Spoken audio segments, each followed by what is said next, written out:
దీక్ష కనిపించట్లేదురా.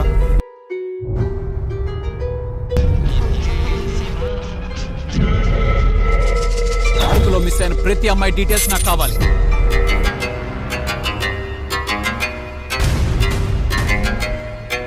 ఇలాంటి psycho killers కి వాళ్ళ గురించి మాట్లాడుకోవడం, వాళ్ళ పేరు చెప్తే భయపడటం లాంటివి థ్రిల్స్ చేస్తాయి.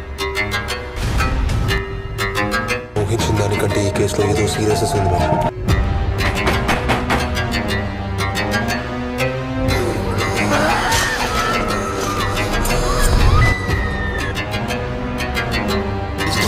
ఎలా ప్రొసీడ్ చేయాలి, ఎవరి మీద సందేహపడాలి? నాకెందుకు ఈ కేసు పెద్ద తలనొప్పిలా మారింటుంది.